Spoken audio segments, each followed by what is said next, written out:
And how many applications? How many people have applied to use it? It's sitting right here. I can't tell you something, but I'm happy to talk to you. If you could get me that would be important. Absolutely. And I should say it's part of typically it's part of an overall capital package for any given development. Okay. And I'm also, even though it's not a question, just overall concerned about the city's volume cap level. I believe it needs to be increased. That may be outside of the purview of this hearing, but I just wanted to go on the record and say that. And with that, Mr. Chairman, I thank you very much. Thank you, Senator.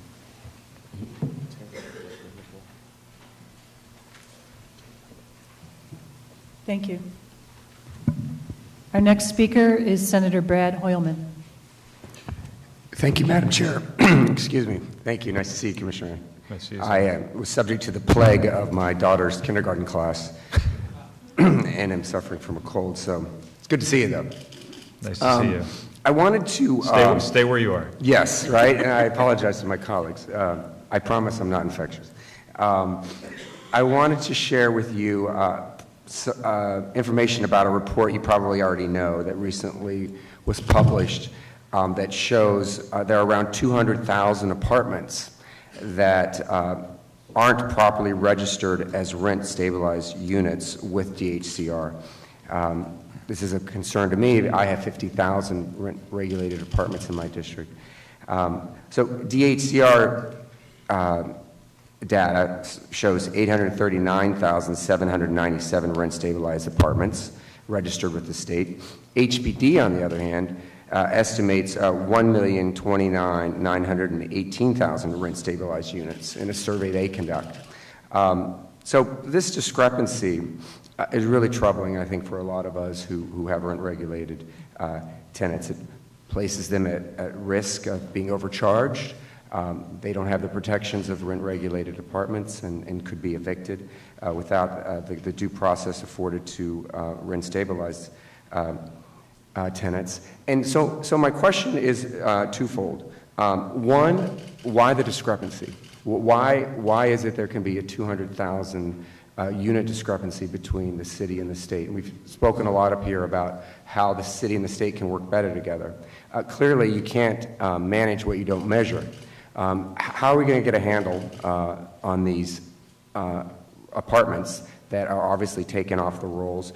And second, do you think for some landlords this is just the cost of doing business? Are the fines so low that they can just remove units from rent regulation and not expect severe consequences as a result? So as to the data, Senator, I am aware of the reports that you're referring to. We've talked a fair amount in this hearing already about the good work that the Tenant Protection Unit does. And as I'm sure you know, among other things, the Tenant Protection Unit in the last few years has managed to bring back into the rent stabilization system over 40,000 units.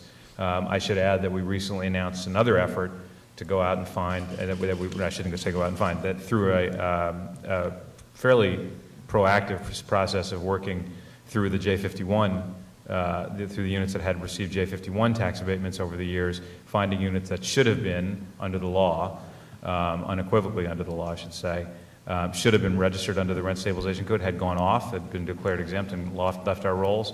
So, you know, bringing our numbers up, forgetting for a moment what HPD's numbers are, but bringing our numbers up has been one of the impacts that TPU has had in the last several years. Now, whether they'll make the number that HPD has, I would need to have a better understanding of where HPD gets its numbers. You know, obviously the state is the repository of the Rent Stabilization Code data. So HPD's data, you know, may or may not be right. We certainly will work closely with them to figure out whether where the discrepancy lies.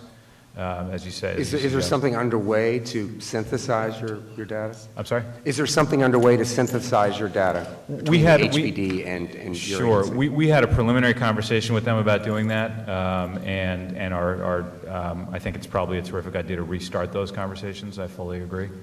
It's, you know, as you know, it's particularly galling since some of these landlords receive state subsidies that they would then remove their units off of the rent rolls. As to my second question about whether this is just the cost of doing business for some landlords, I actually have legislation that would increase the penalties from 3 times the amount of the overcharge to 5 times in the first instance and 10 times for repeat offenders. Do you have any thought on that proposal? I'd be happy to review the proposal and think hard about the data. I would say that the general question of whether it's a cost of doing business is going to vary, as you would expect, is going to vary from landlord to landlord and business to business. A New York City landlord, that's what we're talking about here, may have a very large portfolio of buildings that each one of which stands in a different fiscal position.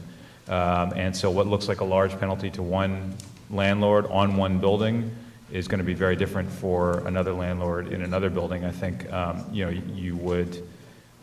wouldn't want to make a broad brush statement about whether it's simply as you say, a cost of doing business. I will say that what TPU does when they do their work and they do these proactive audits, they start out with the data, they make their determinations about what they are seeing and what they think ought to be reflected in the rolls in the case of a deregistration, and then they'll approach the landlord, whoever it is, and talk to them about what's going on. They typically end in a negotiated settlement, and speaking for the folks who work for me at TPU, they are not, I would say, in the business of negotiating to a settlement that doesn't reflect the gravity of the violation that may have happened. Thank you very much. Nice to meet you. Thank you. And joined by Assemblyman Linares. Next to question, Assemblyman Dillon.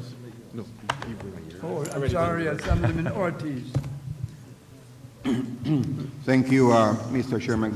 Good morning, Commissioner. Good morning, Commissioner. Just 2 quick questions. Question number 1 is, I'm hearing a lot about new housing. Is any program in place to ensure that your agency will be building houses for veterans? It's a great question, Assemblyman. We actually, the governor has made housing for veterans and across a number of other programs for veterans, but has made taking care of the men and women who served in our armed forces a centerpiece of his agenda since he walked into office 5 years ago. That is a commitment that we share at our agency. We have a number of very important programs, not limited to, but starting with a mortgage programs through our Sony Mae arm that make low-interest loans available to veterans, both for purchasing homes and for rehabilitating their homes.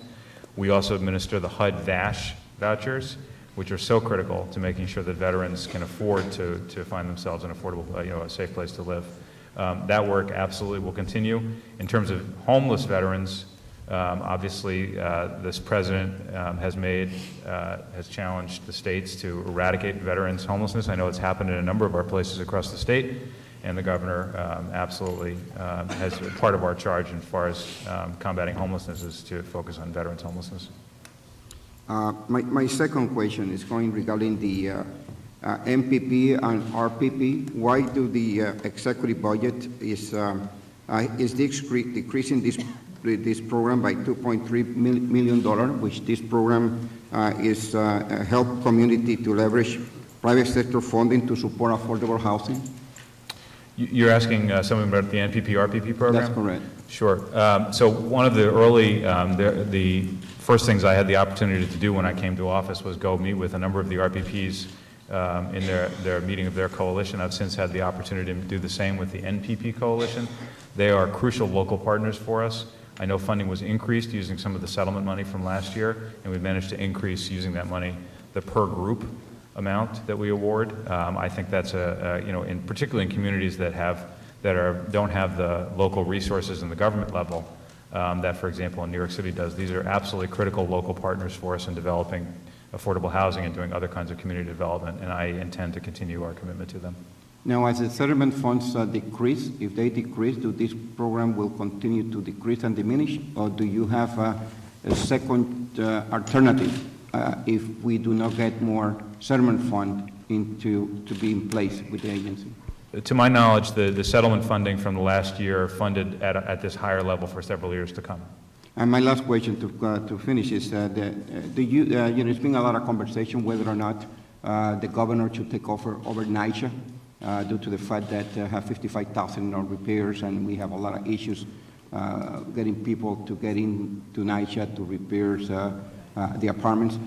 Do you think that you will have the resources if for one reason or another NYCHA will come to be part of the governor authority to take on NYCHA? To take over NYCHA? Uh-huh. I think, Assemblyman, that it would be, I know I've seen something about that recently. I think it would be premature for us to even think about it. NYCHA's got a tremendous task ahead of them. They have enormous hurdles. They also have a tremendous amount of capital. And I think we need to give NYCHA the time, probably ought to give NYCHA some let me back off and just say I think it's premature even to think about taking steps like that with respect to NYCHA. I certainly haven't been presented with any proposals. Thank you, Commissioner. Thank you, Mr. Chairman. Thank you, Senator. Thank you. Our next speaker is Senator Diane Savino. Thank you, Senator Young. Thank you, Commissioner. I would say that that was a very good answer at the end there. I want to go back to the affordable housing, the 50,000 units for New York City. The beauty of going almost last, as I've heard, the issues of senior housing and veterans housing has been addressed, so I don't need to ask you that. But I'm curious as to, of the 50,000 for New York City, obviously it's 25,000 preservation, 25,000 new development, yes? Well, I don't know that it breaks out that way. I mean, again, we, as you know, statewide, we do different programs, different places. I wouldn't want to say sitting here right now how the preservation and the new construction is going to break out. As you know, new construction in New York City is an awfully expensive thing to undertake. It may be that preservation in some areas is more appropriate. So, and how would we go about determining what the rehabilitation units, how are you going to determine what housing should be rehabbed? What's the criteria that will go into this? Well, it depends. If you're talking about Mitchell-Lamas, we know, for one, to take one example, the Mitchell-Lama program that the governor undertook in House New York, you know, we know where those buildings are. We know what they are. They are part of the ones that are in our quote portfolio are our responsibility. We have a regular process of inspecting them. We do capital inspections, determine what kind of condition they're in, and then we work with their owners in close partnership to determine what the best financial approach is to make sure that we meet their capital needs are met, and at the same time, wherever possible, that we keep them inside the Mitchell-Lama program, or at least do what we can to keep them affordable for the next, as I said, 40 years or whatever the appropriate period is. That's the Mitchell-Lama portfolio. There we can be highly proactive because it's sort of within a box. With respect to other preservation opportunities, those that are in our portfolio where we have financed the development of the properties to begin with, again, we can do the same thing. We know where they are. We have a good line of sight on how they're progressing through their life cycle. We're happy when they come in and tell us that, you know, it's year 17 and we want to refinance because we need a new roof or whatever, and we work closely with them for that. There's any number of projects that we have never seen before, and you know this well. I'm sure plenty of them are in your district. They are, you know, from all walk of you know, from any manner of projects. What we're hoping to find with this massive new injection of capital for our work, both in New York City but also very much upstate, where preservation is such a critical piece of the affordable housing picture, that creative developers, and there is an unbelievable developer community, nonprofit and for-profit in this state, are going to come to us with projects. And they are going to be, a lot of them, preservation projects. So that we've never seen before. There are opportunities to repurpose, you know, even in some cases, things that weren't housing. That's a preservation project. So that's what we'll see. On the new housing, it's been mentioned earlier that the mayor of the city of New York has a very aggressive housing program of his own. He wants to build 200,000 units of affordable housing. He has run into tremendous opposition all around the city of New York from community boards everywhere for a bunch of reasons. You know, some of them legitimate, some of them less so. Whether it's height restrictions, density, the effect it will have on school districts, or you know, our transit system. Nobody seems to like it. Many communities are opposed to the mandatory inclusionary housing requirements. So he's having a difficult time. What steps will you take to make sure you don't run into that same level of opposition from communities? It's a great question, Senator, and one we've thought some about. You know, we come to it from the state, obviously, from a somewhat different perspective. We are not proposing, and I don't want to pretend greater familiarity with the mayor's plans than I have. We're not proposing anything, for example, with respect to rezoning, because that's simply not within our purview. And as you say, that's one piece of what he is dealing with at the moment. Really what we're doing is making new capital available for projects that, for developers of all kinds to identify and then come to us. That's how we work. We are proactive where we can be, but we are, as in many ways, reactive to the market. And I think it's one of our great strengths that we retain the flexibility to evaluate what comes in our door. So, you know, and then the broader question you could ask is, well, how do you deal with community opposition to a project that is proposed? The answer is, again, we work closely with local partners. We have a long history of successfully working with partners to cite projects that encountered early resistance, but in the long run, the community is accepted. That's part of what we use, for example, our community development money to encourage. Because when you can show a community that a new affordable housing development is not simply affordable housing, which has its own benefits, but is also, as Senator Little said, economic development, it's community service, it ends up being, I think, widely recognized as a boon to the community. Thank you. Thank you, Senator. Thank you, Senator. I do want to point out that we've been joined by Senator Valmonette Montgomery. Thank you, Senator. Assemblyman Linares.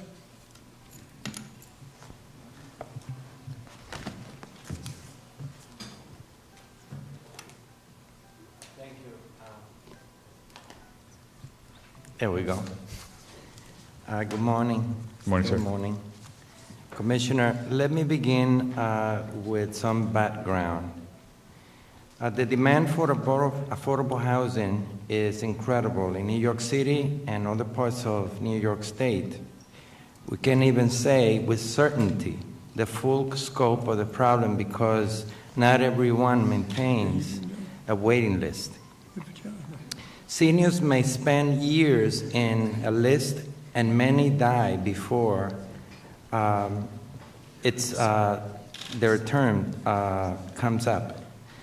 Of those seniors who have an apartment, a significant number pay more than half of their monthly income on rent.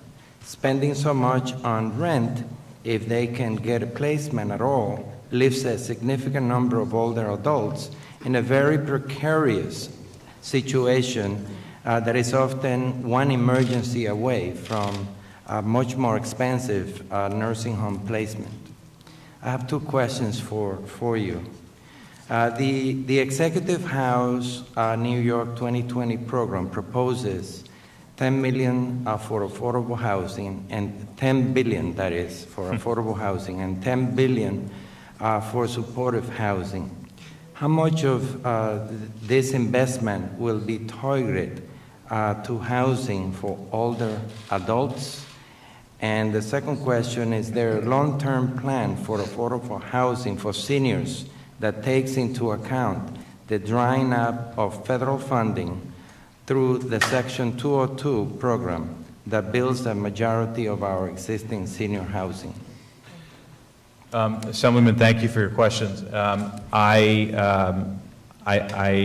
share your concern for the plight of seniors, particularly those who are, as you say, one paycheck or a half a paycheck away from losing their housing. This is part of why the governor took the aggressive step he did in this year's budget to make not only an enormous amount of capital available to the development of new affordable and supportive housing, but to make it available on a predictable basis for the next several years, so we can sit here now and know that we've got the flexibility over the next several years to build this 100,000 units.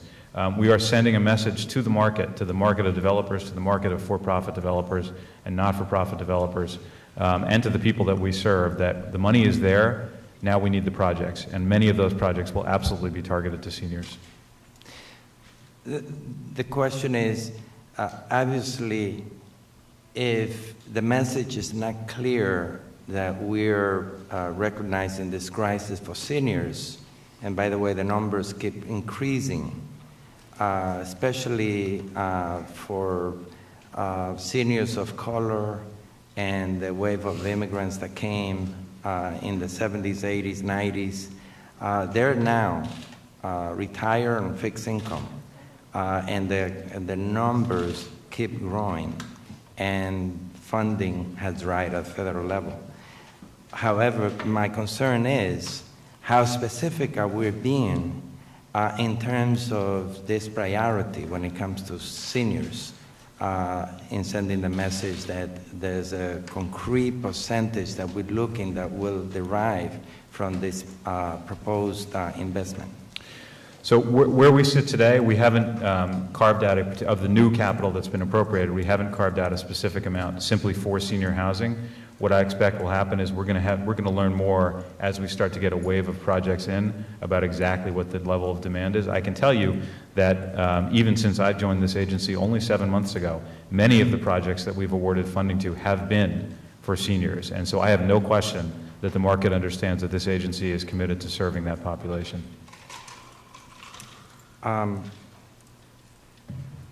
The fear usually is when we speak of affordable housing, which we're in dire need, particularly in New York City, seniors get lost in the mix. And, you know, they are the most vulnerable. They are the ones that really have invested the most, and they are the most susceptible to either harassment, and I know that this is high on our agenda when it comes to protecting them.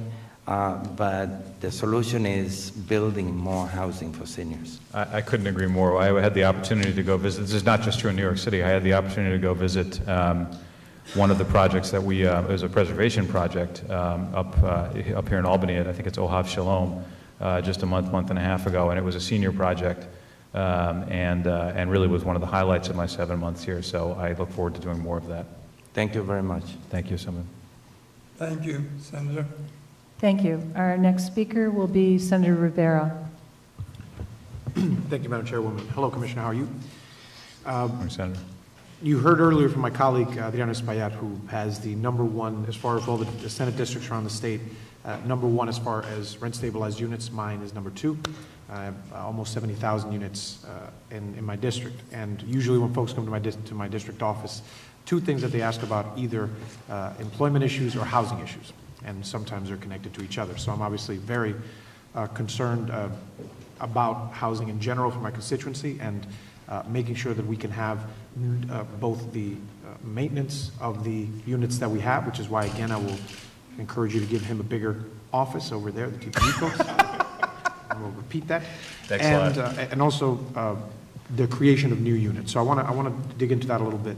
As far as the financing, there are something in the executive proposal.